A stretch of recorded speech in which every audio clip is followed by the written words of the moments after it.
What's going on, guys, over on the Your Valorant YouTube channel? It's Scott, or Scott1x on Twitter, coming at you guys for another video where we are going to be dissecting the recent pictures released by IGN, or leaked by IGN, that we happen to obtain almost instantaneously and posted on our Twitter. That will be up on the screen now if you want to go look at them.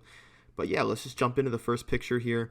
We have a male and female character standing next to a wall of smoke next to a bomb site, or in this game they're going to be called reactors, as you can see on the left-hand corner left-hand side of your screen. And what's interesting about this, actually, about this character, is that he has a scope on his weapon.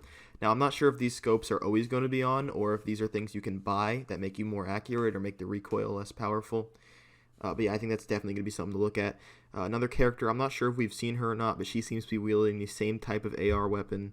And you can see that the muzzle flash on these guns is pretty heavy, man. I mean, it's going to be easy to see where bullets are coming from unless there's some kind of attachment you can buy that makes that less obvious. But yeah, I mean, other than the fact that this is just a beautiful landscape outside of the actual playing arena, that's pretty much it for the first picture. So let's go ahead and move on to the second one here. And the second one is extremely interesting for a few reasons. I think this picture really shows off the potential for the cosmetic market in this game. I think the knife market in particular is going to be something very highly valued, and they're going to be worth, real currency like in CSGO. I think that could be this game's biggest moneymaker. On top of the knife, I see the opportunity to customize the McCree-looking dude standing in front of her.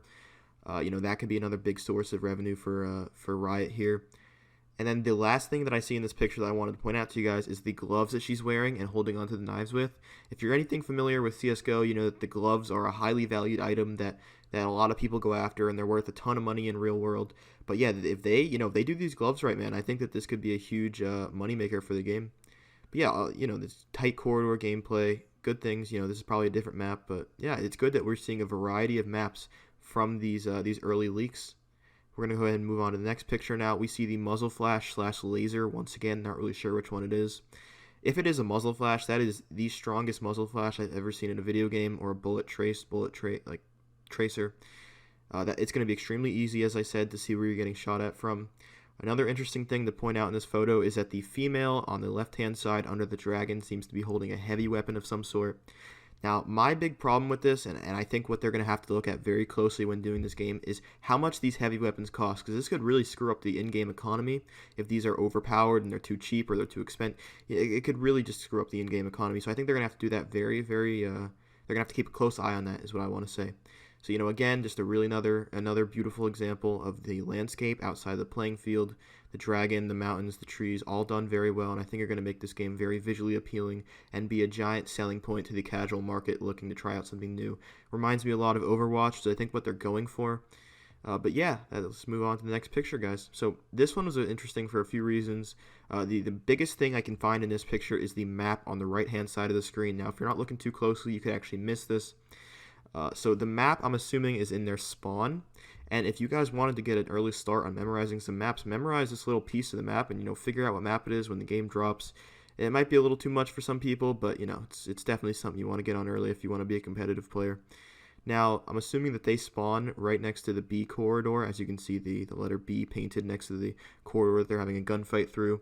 I believe this is where we saw the earlier trailer in that room that the character's shooting back from. But yeah, this picture is definitely interesting. A lot of things to look at. You can see she has grenades on her her side belt right there. Very interesting stuff, guys. We're going to go ahead and move on to the next picture now.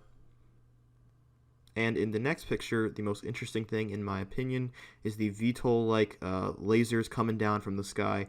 I don't know whose special ability that'll be, or if that even is a special ability. I would only assume it is. Possibly by the character crouching underneath the boxes on the corner middle side of your screen, the middle bottom side of your screen, that character. That could be his special ability, not really sure. We also get a good look at the revolver in this shot. Not sure if we've seen it before, but yeah, just another example, in my opinion, of how nice these view models are for viewing the weapons and how big of a skin economy this could create. Obviously, we see the enemies in this picture on two different levels, firing down and across at people. Multi-level combat is something that's going to have to be done very well by Riot to work out. And I think that this could really make or break the game depending on how good the maps are done and how effective all these pushes are. So yeah, let's go ahead and move on to the next picture now. We see another example of this laser / muzzle flash. I'm not really sure which one it is, so I'm just going to call it both here. And we also get to see both characters wielding the AK-47 style weapon, the McCree looking dude and the female holding the other one, firing across at someone hiding in a corridor. Now this is just another example of the tight corridor gameplay that this game is probably going to end up featuring on some maps, where other maps will probably be a more open and free-flowing kind of feel, while these are going to be the more strategic maps. If you ever played Train in CSGO, this reminds me a lot of one of the areas of fighting in that map. So let's go ahead and move on to the next picture here, guys.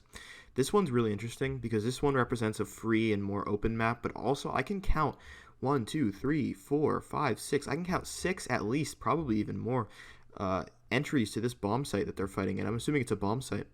And, that could be extremely interesting, meaning that people that want to play this game competitively and even just a casual market are going to have to memorize these maps so well to be able to be really good at this game. I think that's going to create a giant learning curve in the first few months, and it's going to be extremely interesting to watch the tips and tricks people come up with for getting across bomb sites, getting to bomb sites faster. The content creator market is going to have a field day with this one. Another interesting thing you can see here is the bomb coming down from the sky, it looks like. I'm not sure if that's a special ability by the McCree looking dude or whose that is, but that's going to be something that we're going to have to look into more as the game comes closer to release date.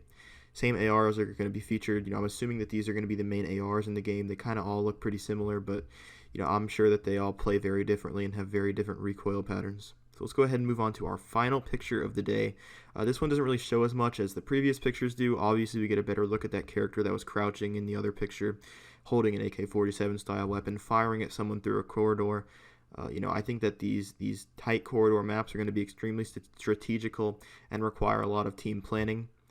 Again, we can see the gloves of the character. The gun is really, really well in focus and really well on the screen. So another example of how key the skin economy market's going to be for Riot to take advantage of to create a nice source of income for themselves.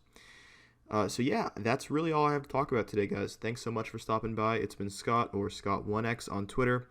Go ahead and follow me. If you don't already, go ahead and follow us on Twitter. The team page is @YourValorant. It will be linked in the description. Thanks so much for stopping by, guys. I'll catch you in the next one.